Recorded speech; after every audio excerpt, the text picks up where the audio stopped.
Hey Warriors, it's Miss Hanff back with Jane Eyre by Charlotte Bronte. Um, Side note, just so you know, the dog is not in her kennel and is awake, so there might be some funky noises in the background. She just has a chew bone that is super heavy, and she likes to carry it around and drop it sometimes, or, bark at me to get my attention. So, we had just left off with chapter 6 where Jane had a good conversation with Helen, and we kind of learned a little bit about both of their personalities. So Jane is quiet and pays a lot of attention, but feels things deeply and kind of holds on to resentment. And just she might not take some kind of vengeful action, but she remembers every time she's wronged. And she, it's like she has a tally mark in her mind of this person was mean to me, this person was mean to me, this person was mean to me. Whereas Helen is more of I need to learn from this, I need to be a better person, that kind of a thing.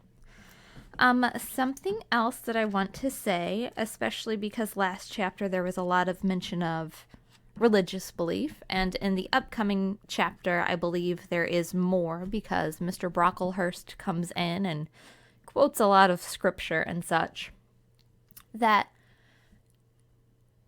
any religious beliefs or viewpoints put forth in this classic novel has nothing to do with Ms. Hanff's personal beliefs or the beliefs of Winfield High School. Disclaimer. Disclaimer. Okay, anyway. So, we're on chapter 7. Let me move my microphone a little and get comfy. Boop. And we'll get started. Chapter 7. My first quarter at Lowood seemed an age, and not the golden age either. It comprised an irksome struggle with difficulties in habituating myself to new rules and unwanted tasks. The fear of failure in these points harassed me worse than the physical hardships of my lot, though those were no trifle. During January, February, and part of March, the deep snows, and, after their melting, the almost impassable roads, prevented our stirring beyond garden walls, except to go to church. But within these limits we had to pass an hour every day in the open air. Our clothing was insufficient to protect us from the severe cold. We had no boots. The snow got into our shoes and melted there.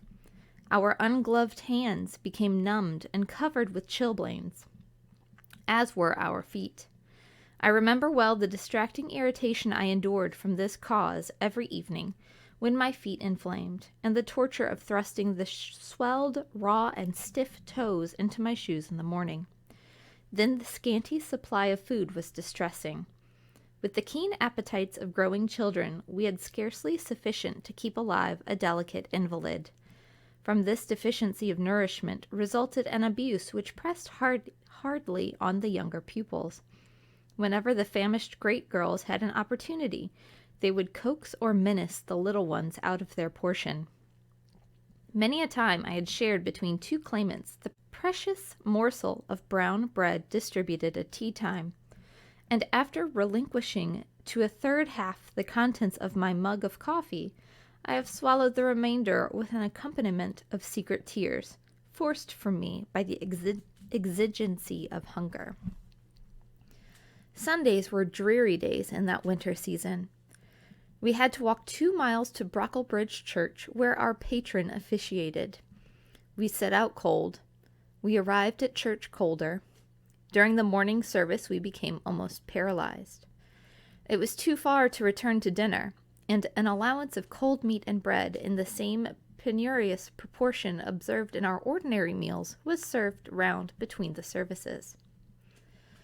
At the close of the afternoon service, we returned by an exposed and hilly road, where the bitter winter wind, blowing over a range of snowy summits to the north, almost flayed the skin from our faces. I can remember Miss Temple walking lightly and rapidly along the drooping line. Her plaid cloak, which the frosty wind fluttered, gathered close round her, and encouraging us by precept and example to keep up our spirits and march forward, as she said, like stalwart soldiers. The other teachers, poor things, were generally themselves too much dejected to attempt the task of cheering others. How we longed for the light and heat of a blazing fire when we got back. But, to the little ones at least, this was denied. Each hearth in the schoolroom was immediately surrounded by a double row of great girls, and behind them the younger children crouched in groups, wrapped their starved arms in their pinafores. A little solace came at tea time in the shape of a double ration of bread, a whole instead of half slice, with the delicious addition of a thin scrape of butter. It was a treat to which we all looked forward from Sabbath to Sabbath. I generally contrived to reserve a moiety of this bounteous repast for myself, but the remainder I was invariably obliged to part with. The Sunday evening was spent in repeating by heart the church catechism, and the 5th and the 6th and the 7th chapters of St. Matthew, and in listening to a long sermon read by Miss Miller, whose irrepressible yawns attested her weariness. A frequent interlude of these performances was the enactment of the part of Eutychus, Eutychus, if anyone knows how to pronounce that for me, by some half-dozen of little girls, who, overpowered with sleep, would fall down, if not out of the 3rd loft, yet off of the 4th form, and had to be taken up half dead. The remedy was to thrust them forward in the center of the schoolroom and oblige them to stand there till the sermon was finished. Sometimes their feet failed them, and they sank together in a heap. They were then propped up with the monitor's high stools.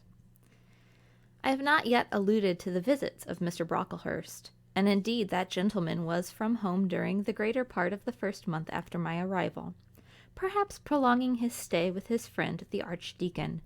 His absence was a relief to me. I need not say that I had my own reasons for dreading his coming, but he did come at last. One afternoon, I had been then at Lowood 3 weeks.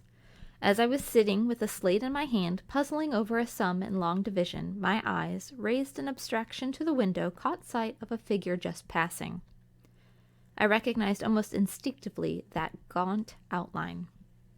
And when, 2 minutes after, all the school teachers included rose on moss, it was not necessary for me to look up in order to ascertain whose entrance they thus greeted.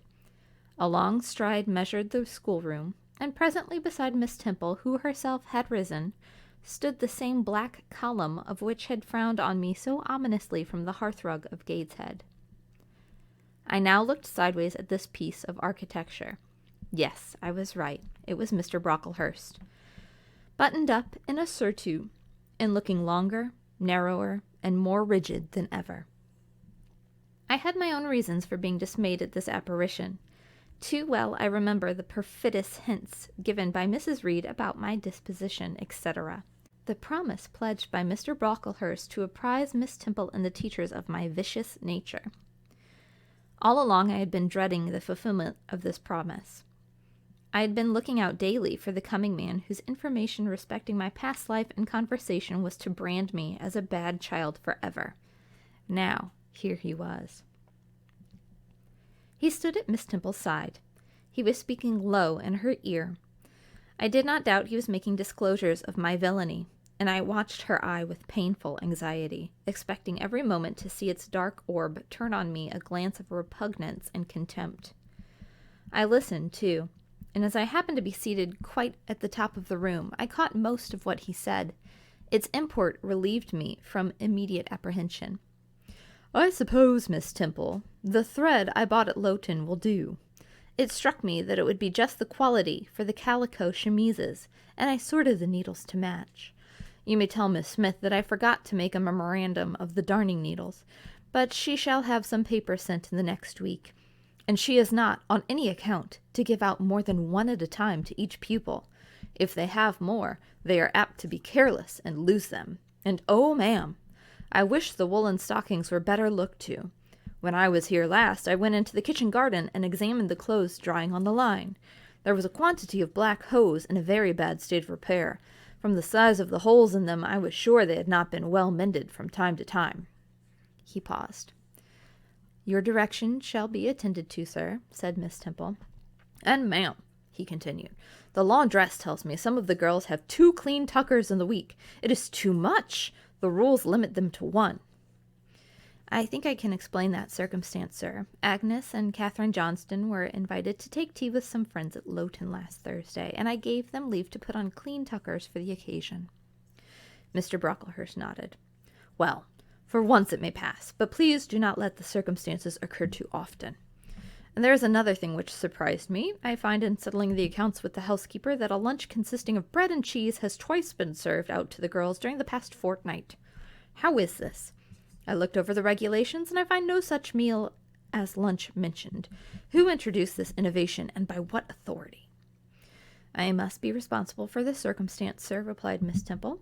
The breakfast was so ill-prepared that pupils could not possibly eat it. I dared not allow them to remain fasting till dinner-time. Madam, allow me an instant. You are aware that my plan in bringing up these girls is not to accustom them to habits of luxury and indulgence, but to render them hardy, patient, self-denying. Should any little accidental disappointment of the appetite occur, such as the spoiling of a meal, the under or the overdressing of a dish, the incident ought not to be neutralized by replacing with something more delicate the comfort lost, thus pampering the body and obviating the aim of this institution. It ought to be improved to the spiritual edification of the pupils by encouraging them to evince fortitude under temporary privation. A brief address on those occasions would not be mistimed, wherein a judicious instructor would take the opportunity of referring to the sufferings of the primitive Christians, to the torments of the martyrs, to the exhortations of our blessed Lord himself, calling upon his disciples to take up their cross and follow him, to his warnings that man should not live by bread alone, but by every word that proceedeth out of the mouth of God, to his divine consolations. If ye suffer hunger or thirst for my sake, happy are ye, O madam, when you put bread and cheese instead of burnt porridge into the children's mouths. You may indeed feed their vile bodies, but you little think of how you starve their immortal souls. Mr. Brocklehurst again paused, perhaps overcome by his feelings. Miss Temple had looked down when he first began to speak at her, but she now gazed before her. Her face, naturally pale as marble, appeared to be assuming also the coldness and fixity of that material, especially her mouth, closed as if it would have required a sculptor's chisel to open it, and her brow settled gradually into petrified severity. Meantime, Mr. Brocklehurst, standing on the hearth with his hands behind his back, majestically surveyed the whole school. Suddenly his eye gave a blink, as if it had met something that either dazzled or shocked its pupil. Turning, he said in more rapid accents than he had hitherto used, Miss Temple, what is that girl with curled hair? Red hair, ma'am, curled all over. And extending his cane, he pointed to the awful object, his hand shaking as he did so. It's Julia Severn, replied Miss Temple very quietly. Julia Severn, ma'am, and why has she or any other curled hair? Why, in defiance of every precept and principle of this house, does she conform to the world so openly here in an evangelical charitable establishment as to wear her hair in one mass of curls? Julia's hair curls naturally, returned Miss Temple, still more quietly. Naturally, yes, but we are not to conform to nature. I wish these girls to be children of grace, and why that abundance? I have again and again intimated that I desire the hair to be arranged closely, modestly, plainly. Miss Temple, that girl's hair must be cut off immediately. I will send a barber tomorrow and see that others who have far too much of the excrucians. That tall girl, tell her to turn round. Tell all the first form to rise up and direct their faces to the wall. Miss Temple passed her handkerchief over her lips, as if to smooth away the involuntary smile that curled them. She gave the order, however, and when the first class could take in what was required of them, they obeyed. Leaning a little back on my bench, I could see the looks and grimaces with which they commented on this maneuver. It was a pity Mr. Brocklehurst could not see them too. He would perhaps have felt that, whatever he might do with the outside of the cup and the platter, the inside further was beyond his interference than he imagined.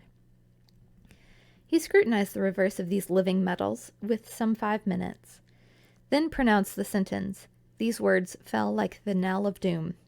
"And those top knots must be cut off." Miss Temple seemed to remonstrate.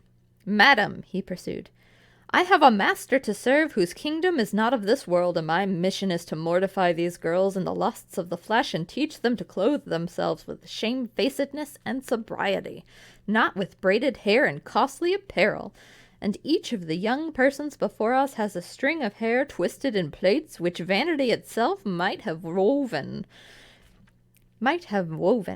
These, I repeat, must be cut off. Think of the time wasted of—" Mr. Brocklehurst was here interrupted. 3 other visitors, ladies, now entered the room. They ought to have come a little sooner to have heard this lecture on dress, for they were splendidly attired in velvet, silk, and furs. The 2 younger of the trio, fine girls of 16 and 17, had gray beaver hats, then in fashion, shaded with ostrich plumes, and from under the brim of this graceful headdress fell a profusion of tight tresses, elaborately curled. The elder lady was enveloped in a costly velvet shawl, trimmed with ermine, and she wore a false front of French curls. These ladies were deferentially received by Miss Temple as Mrs. and the Mrs. Brocklehurst, and conducted to seats of honor at the top of the room. It seems they had come in the carriage with their reverend relative, and had been conducting a rummaging scrutiny of the rooms upstairs, while he transacted business with the housekeeper, questioned the laundress, and lectured the superintendent. They now proceeded to address diverse remarks and reproofs to Miss Smith, who was charged with the care of the linen and the inspection of the dormitories. But I had no time to listen to what they said. Other matters called off and enchained my attention. Hitherto, while gathering up the discourse, Mr. Brocklehurst and Miss Temple, I had not at the same time neglected precautions to secure my personal safety, which I thought would be effected if I could only elude observation. To this end, I sat well back on the form, and while seeming to be busy with my sum, had held my slate in such a manner as to conceal my face. I might have escaped notice had not my treacherous slate somehow happened to slip from my hand, and falling with an obtrusive crash, directly drawn every eye upon me. I knew it was all over now, and as I stooped to pick up the 2 fragments of the slate, I rallied my forces for the worst. It came. "A careless girl," said Mr. Brocklehurst, and immediately after, "It is the new pupil, I perceive." And before I could draw breath, "I must not forget to have a word to say respecting her." Then aloud, how loud it seemed to me, "Let the child who broke the slate come forward." Of my own accord, I could not have stirred. I was paralyzed. But the 2 great girls who sat on each side of me set on my legs and pushed me upwards towards the dread judge. And then Miss Temple gently assisted me to his very feet. I caught her whispered counsel. "Don't be afraid, Jane. I saw it was an accident. You shall not be punished." The kind whisper went to my heart like a dagger. Another minute and she will despise me for a hypocrite, thought I. And an impulse of fury against Reed, Brocklehurst, and company bounded in my pulses at the conviction. I was no Helen Burns. "Fetch that stool," said Mr. Brocklehurst, pointing to a very high one from which a monitor had just risen. It was brought. "Place the child upon it." And I was placed there. By whom I don't know. I was in no condition to note particulars.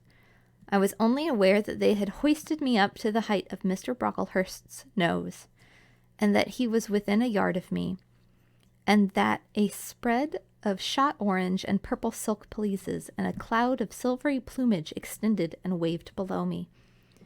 Mr. Brocklehurst hemmed.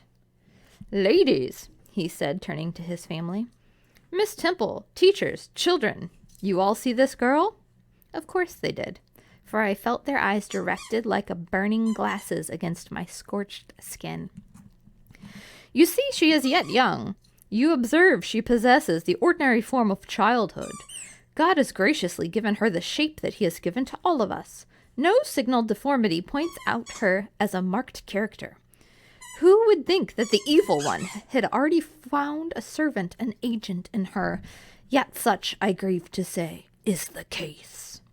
A pause, in which I began to steady the palsy of my nerves, and to feel that the Rubicon was passed, and that the trial, no longer to be shirked, must be firmly sustained.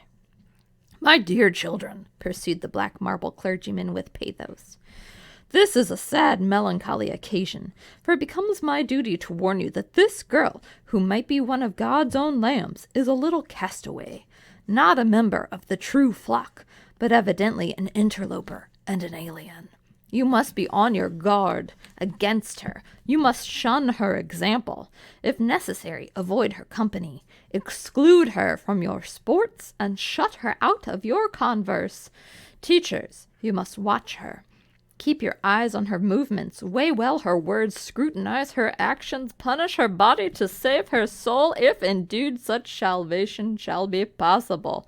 For, my tongue falters while I tell it, this girl, this child, this native of a Christian land, worse than many a little heathen who says its prayers to Brahma and kneels before Juggernaut, this girl is a liar.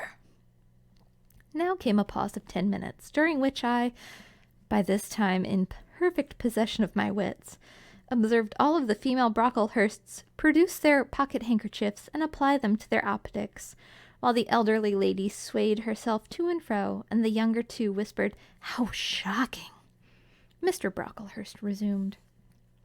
This I learned from her benefactress, from the pious and charitable lady who adopted her in her orphan state, reared her as her own daughter, and whose kindness, whose generosity the unhappy girl repaid by an ingratitude so bad, so dreadful, that at last her excellent patroness was obliged to separate her from her own young ones, fearful lest her vicious example should contaminate their purity. She has sent her here to be healed, even as the Jews of old sent their disease to the troubled pool of Bethesda. And teacher, superintendent, I beg you not to allow the waters to stagnate around her. And with this sublime conclusion, Mr. Brocklehurst adjusted the top button of his surtout, muttered something to his family, who rose, bowed to Miss Temple, and then all the great people sailed in state from the room. Turning at the door, my judge said, Let her stand half an hour longer on that stool, and let no one speak to her during the remainder of the day. There was I, then, mounted aloft. I, who had said I could not bear the shame of standing on my natural feet for the middle of the room, was now exposed to general view on a pedestal of infamy.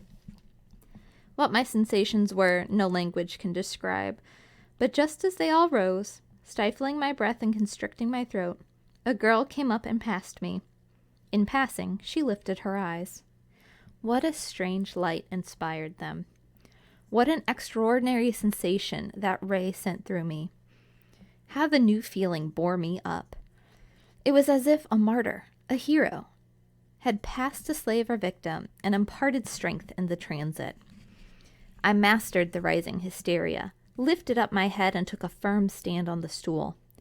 Helen Burns asked some slight question about her work of Miss Smith, and was chidden for the triviality of the inquiry, returned to her place, and smiled at me again as she went by. What a smile! I remember it now, and I know that it was the affluence of fine intellect, of true courage. It lit up her marked lineaments, her thin face, her sunken gray eye, like a reflection from the aspect of an angel. Yet at that moment Helen Burns wore on her arm the untidy badge. Scarcely an hour ago I had heard her condemned by Miss Scatcherd to a dinner of bread and water on the morrow, because she had blotted an exercise in copying it out. Such is the imperfect nature of man. Such spots are there on the disk of the clearest planet, and eyes like Miss Scatcherd's can only see these minute defects, and are blind to the full brightness of the orb. Alright guys, so that's chapter 8. poor Jane is not, or chapter 7, I'm sorry. Poor Jane is not having a great time at school. Mr. Brocklehurst, kinda psycho. So it's still gonna get worse, and then it will get better. It will get better. I promise. I promise. Things turn out okay for good old Jane. Eventually. But anyway, thanks for joining me, and I hope you guys have a really good day.